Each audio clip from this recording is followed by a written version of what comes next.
Continuando, o evangelho anunciado. Então, os apóstolos, espantados, surpresos, porque realmente eles pensaram que tinha dado errado, como nós vimos, que o reino não seria estabelecido, mas na verdade não era nada disso. Jesus disse: voltem para Jerusalém, receberão poder, tudo vai acontecer, tudo que estava previsto, tudo que estava profetizado. 10 dias depois, no dia de Pentecoste, então, o Evangelho foi anunciado publicamente pela primeira vez. Você vai dizer, mas espera aí, Jesus já pregava, Jesus já ensinava? Não, Jesus ensinava a palavra de Deus, ensinava que ele era o Filho de Deus, que havia chegado o momento, o reino de Deus estava próximo, Jesus ensinava através de parábolas, de grandes lições, mostrando que ele era o caminho, que era necessário arrependimento, conversão, mas para ser anunciado o Evangelho, a mensagem do Evangelho é a morte de Cristo na cruz, pelos nossos pecados e a sua ressurreição. E que precisa haver a fé e o arrependimento e o batismo para aceitá-lo. Então, como Jesus poderia anunciar isso ele estando vivo? Não podia. Mas depois da morte de Cristo, que ele enviou por Deus os apóstolos, agora a mensagem do Evangelho seria anunciada e foi. E Pedro, depois de pregar para aqueles judeus, ele vai concluir dizendo: esteja absolutamente certa, pois toda a casa de Israel, porque ele está pregando lá para os judeus em Israel, lá em Jerusalém, em Pentecostes, esteja toda certa, toda a casa de Israel, de que a esse Jesus que vós crucificastes, Deus o fez Senhor e Cristo, Senhor e Messias. Então, foi dito para aqueles judeus que tinham acompanhado a crucificação, isso aqui é 10 dias depois do dia de Pentecostes, praticamente, Então, 10 dias depois da ressurreição, quero dizer, era no dia de Pentecostes. Então, eles estavam com a lembrança muito viva do que tinha acontecido, da crucificação de Jesus. Então, Pedro está dizendo, aquele Jesus que vocês mataram, crucificado, Deus concedeu a ele poder, o ressuscitou e o fez Senhor e Cristo. Ou seja, ele é o Messias, ele era o Messias. Então, conforme já vimos, esse acontecimento marcou a inauguração do reino de Jesus e, simultaneamente, o começo da igreja. É a mesma coisa, o começo do reino, o estabelecimento do reino é o início da igreja. O que é a igreja? É a comunidade de pessoas reunidas em nome de Jesus. Jesus reina como rei e todos são submissos a ele. Mas antes de estudar essa parte do capítulo, vamos voltar um pouco ao início do capítulo 2. Vamos ler exatamente como foi que tudo iniciou, Como foi que aconteceu?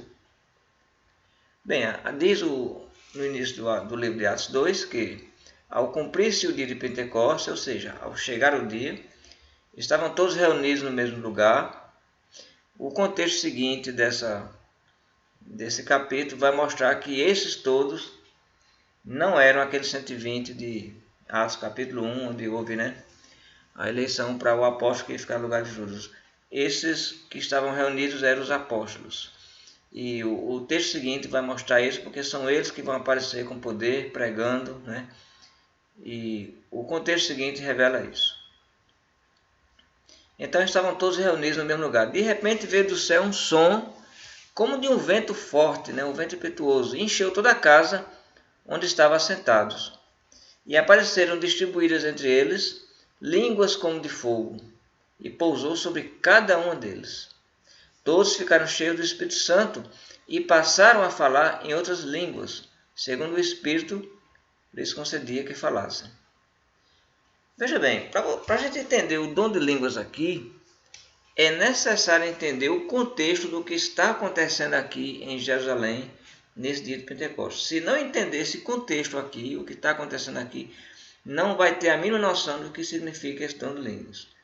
Veja bem, continuando. Ora, estava habitando em Jerusalém judeus, homens piedosos, de onde? De todas as nações debaixo do céu. Essas nações, o que vocês acham que língua eles falavam? O hebraico, o aramaico? De jeito nenhum.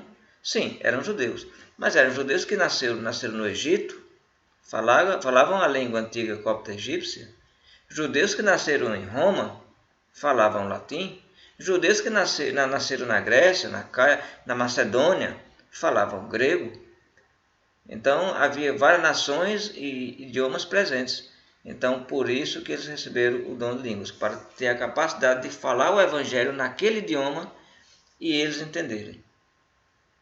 Quando, pois, se fez ouvir aquela voz, afluiu a multidão que se possuiu de perplexidade, porquanto cada um os ouvia falar na sua própria língua. Então, aquele que aconteceu, aquela voz, né? Então, eles chamou a atenção deles tudo aquilo que aconteceu e eles foram e ficaram perplexos porque estavam ouvindo eles falar na sua própria língua. Entenda bem o que está escrito. Tem muita gente que confunde isso aqui. Tem gente que acha que eles pregaram lá em línguas celestiais e cada um ouviu na sua própria língua. Não, não é isso que o texto aqui está dizendo. Eles ouviram falar na sua própria língua porque eles falaram na língua deles. O dom não é de ouvir o som e ouvir já traduzido na sua língua. Não há o dom para quem ouve.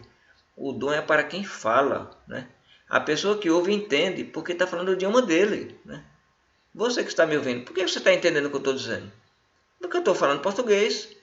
De repente eu começar aqui a falar inglês, falar russo, falar hebraico, grego, você vai entender nada, né? Você não vai entender nada. Para você entender, eu tenho que falar o seu idioma. Mas eu falo o seu idioma tranquilamente, porque eu também sou daqui, eu falo português, né? Estou no Brasil.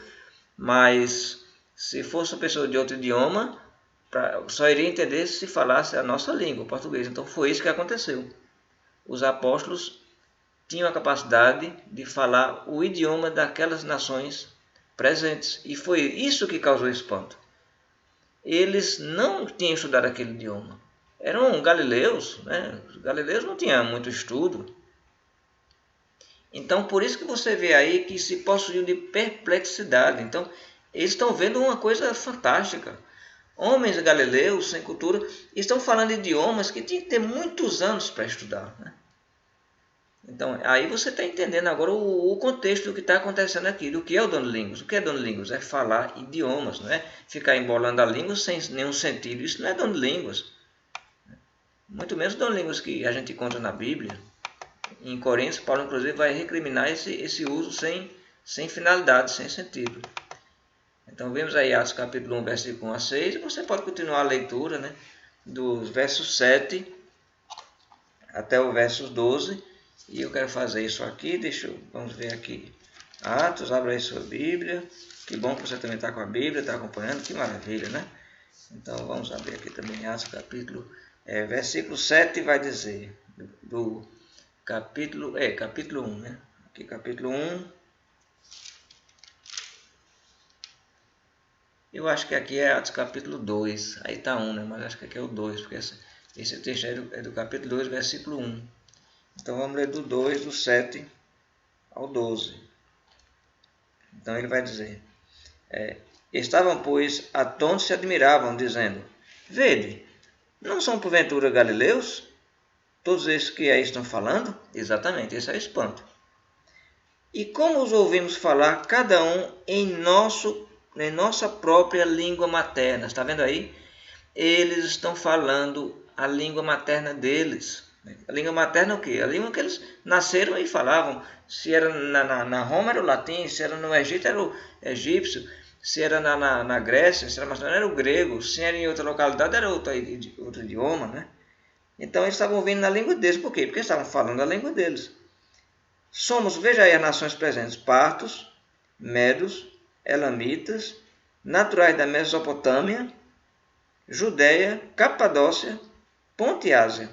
E tinha mais, versículo 10, olha, Frígia, Panfilha, Egito, das mediações da Líbia. A Líbia não falava egípcio, era outro idioma. Das mediações de Cirene e romanos que aqui residem. Tanto judeus como prosélitos. O que isso quer dizer? Eram judeus, mas também eram gentios convertidos ao judaísmo. Cretenses, da ilha de Creta, e arábios. Como os ouvimos falar em nossas próprias línguas as grandezas de Deus. Então, ele termina dizendo no versículo 12: todos atônitos e perplexos interpelavam uns aos outros. O que quer dizer isso? O que isso quer dizer, né? Então, o que a gente pode deduzir que provavelmente aconteceu, então você imagina que toda aquela multidão, existe várias nações presentes, e como é que ficam eles? Ficam juntos, né? Os da língua latina ficavam juntos, que falavam latim, os romanos. Os gregos ficavam juntos dos gregos, que falavam gregos. Né? Cada um ia ficar junto de quem falava o seu idioma, não é isso? Os da língua egípcia ficavam juntos, aqueles que falavam línguas egípcias, de outros idiomas. Então os apóstolos vão se dirigir a esses grupos, né? E vai falar para eles a grandeza de Deus na língua deles. E eles vão ficar espantados com isso. Né? Puxa vida, estou entendendo tudo o que ele está dizendo, né? Eles podiam dizer, né? Mas aí vai ter alguém que vai ouvir e não vai entender porque não é o idioma dele, né?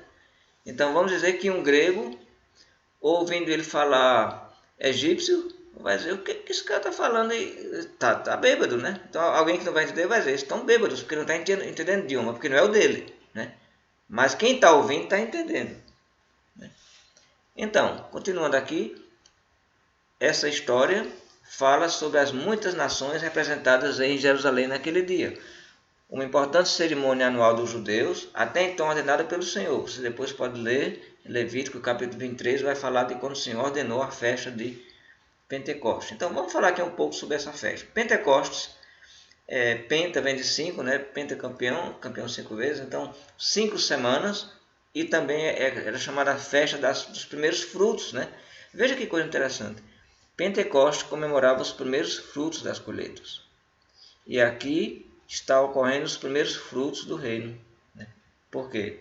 Porque o evangelho vai ser pregado e vai ter os primeiros frutos. Veja que correlação interessante, né? Essa festa era comemorada todo ano e era muito importante. Quando ela acontecia em Jerusalém, os judeus de todo lugar vinham para essa festa, né? De todas as nações vinham para essa festa. E foi exatamente o momento da proclamação do reino de Deus. E por falar nessa mensagem, vemos claramente na passagem acima, como eu já falei, né, que o dom de línguas praticado no dia de Pentecostes não foi o idioma celestial, isso está claro no texto, mas pelo contrário, uma capacidade específica dada por Deus de falar nos idiomas de todas as 15 nações representadas. Só Deus podia ter feito esse milagre. Muito bem, vamos parar aqui e vamos continuar na próxima videoaula entendendo como aconteceu o início da igreja, o início do reino de Deus.